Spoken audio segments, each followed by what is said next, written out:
नमस्कार botany students YouTube channel में आप सभी का स्वागत है। आज के इस वीडियो में हम बात करेंगे प्लांट एनाटॉमी एंड एम्ब्रियोलॉजी की रिवीजन सीरीज का पार्ट 2। पिछली वीडियो में हमने मेरिस्टेमेटिक टिश्यू देखा, इस वीडियो में हम ऑर्गन की बात करेंगे। ठीक है, तो यूनिट 2 है हमारे पास।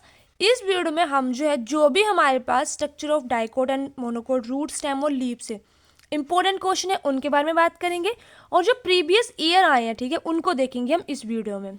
तो सबसे पहले हम स्टार्ट करते हैं कि हमारे पास तीन ही इंपॉर्टेंट चीज़ें हैं, एक रूट है, एक स्टेम, एक लीफ है, ठीक है, जो कि इस यूनिट में इंपॉर्टेंट है।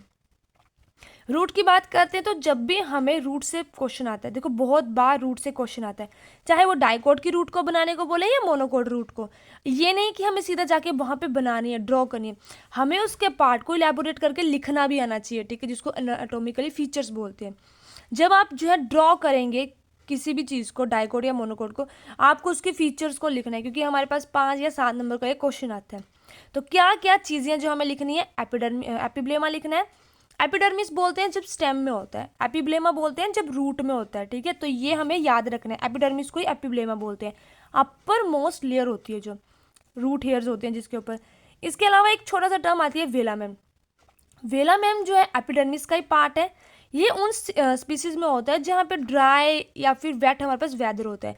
जब ड्राई कंडीशन होती है, ठीक है, कुछ कुछ स्पीसीज में वेलामेन प्रेजेंट होता है, तो वहाँ पे ये वेलामेन क्या करता है, ड्राई कंडीशन में वो एरिया जो एपिब्लेमा के नीचे वाला है वो एयर से फिल हो जाता है, और जब वेट कंडीशन आ जाती है तो वहाँ पे वाटर फिल हो जाता है, ठीक है। तो ये एपिब्लेमा वेलामेन का काम आ गया।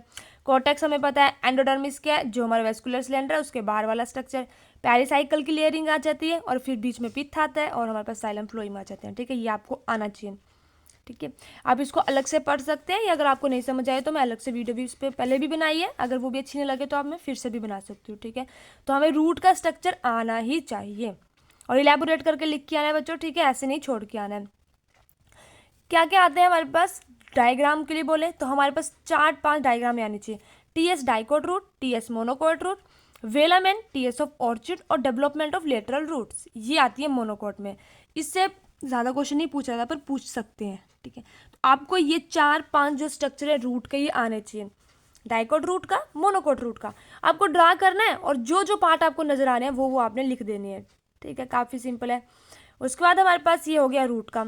अब स्टेम की बात करते हैं तो स्टेम में भी हमारे पास सेम उसी तरह से epidermis, cortex, endodermis, pericycle, vascular bundle और पित्त। काफ़ी इजी स्ट्रक्चर होता है हमारे पास ये। जब बनाएंगे तब ये लिखना भी है, ठीक है। डायग्राम कौन कौन सी बनानी है, टीएस आता है डाइकोट स्टेम का, एलएस आता है डाइकोट स्टेम का, और टीएस आता है ट्रांसवर्स सेक्शन मोनोकोट स्टेम का। 3 डायग्राम हमारे पास स्टेम की बनेंगी। जब आप एक डायग्राम को समझ जाओगे ना, चाहे वो रूट की हो या स्टेम की हो, आपके लिए सब जो है वो सिंपल हो जाएगा, ठीक है, सब इम्पॉसिबल का पॉसिबल हो जाएगा आपके लिए। आपको बस एक डायग्राम को अच्छे से समझना है और उनके पार्ट्स को, बाकी सब सेम होता है। कुछ हमारे पास जो है प्रोटोजाइलम, मेटाजाइलम, वहाँ पे फ़र्क आता है, बाकी सब सेम होते हैं ज़्यादातर। और ये डाइकोट स्टेम जो है काफ़ी इजी होती है। मोनोकोट जब भी हमारे पास आता है तो उसमें क्या आ जाता है, मोनोकोट स्टेम में वहाँ पे हमारे पास वेस्कुलर कैम्बियम की स्टार्टिंग हो जाती है, ठीक है, तो वो हमें आना चाहिए, कैम्बियम बनता है। लीफ की बात करते हैं तो लीफ हमारे पास इंपॉर्टेंट है। लीफ का स्ट्रक्चर हमारे पास रूट और स्टेम से काफ़ी ज़्यादा अलग होता है, ठीक है। इसमें 3 ही हमारे पास पार्ट्स हैं, एपिडर्मिस, मिजोफिल और वेस्कुलर बंडल।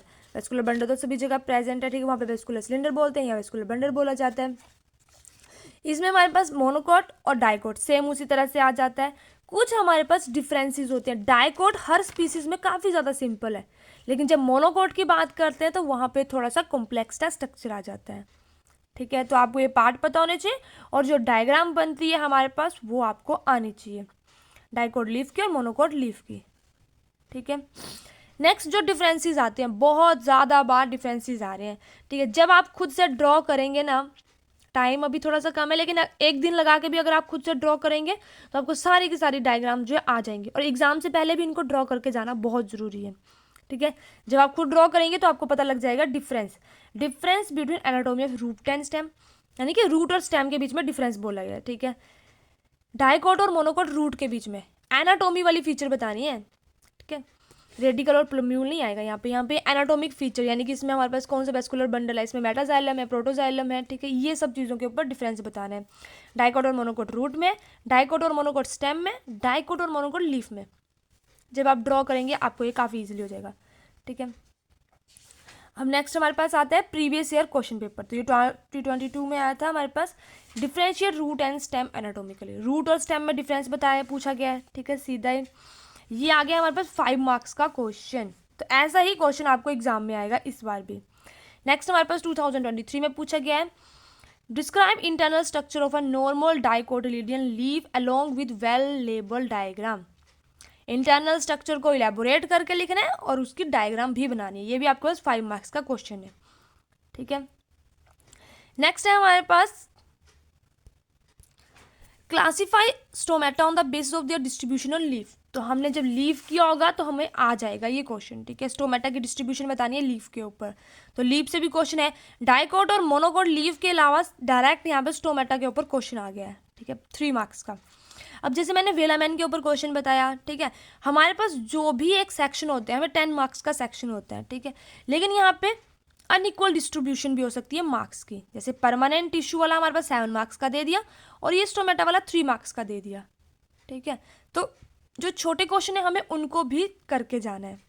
ये आ गया हमारे पास स्टोमेटा के ऊपर से क्वेश्चन। 3 चीज़ें मैंने पहले बोली थी, रूट, स्टेम, लीफ, इनके डाइकोट मोनोकोट स्ट्रक्चर और डिफरेंसेस आपको आने चाहिए, ठीक है।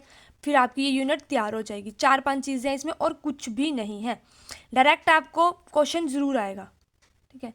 अगर मैं एक बार फिर से रिपीट कर दूं तो हमारे पास देखो, जो हमने पिछले कल की थी मैरिस मैम वाली, उसमें और इसमें दोनों चैप्टर आपको अच्छे से करके जाने हैं। ये नहीं कि आप पहला कर लो दूसरा नहीं, दोनों चैप्टर करोगे आप अच्छे से तो आपके 10 नंबर यहाँ पे पक्के हैं। यहाँ पे मेरिस्टेम से क्वेश्चन है और दूसरा ऑर्गन वाले चैप्टर से है। यहाँ पे भी परमानेंट टिश्यू और ऑर्गन वाले चैप्टर से क्वेश्चन है। तो ये 2 चैप्टर हो गए अगर आपने अच्छे से कर लिए। कल मैंने वीडियो बनाई थी उसमें भी सिंपल तरीके से बताया था क्या क्या पढ़ना है, 5 चीज़ें थी। तो आपके 10 मार्क्स पक्के हैं यहाँ पे, ठीक है। ये उन बच्चों के लिए जिन्होंने अभी पढ़ना स्टार्ट नहीं किया ज़्यादा अच्छे से, ठीक है। तो आप जो है अभी भी अच्छा स्कोर कर सकते हैं, 2 महीने हैं आपके पास, ठीक है। तो थैंक्स फॉर वॉचिंग। वीडियो अच्छी लगी हो वीडियो को लाइक करें, चैनल को सब्सक्राइब करें। Thank you.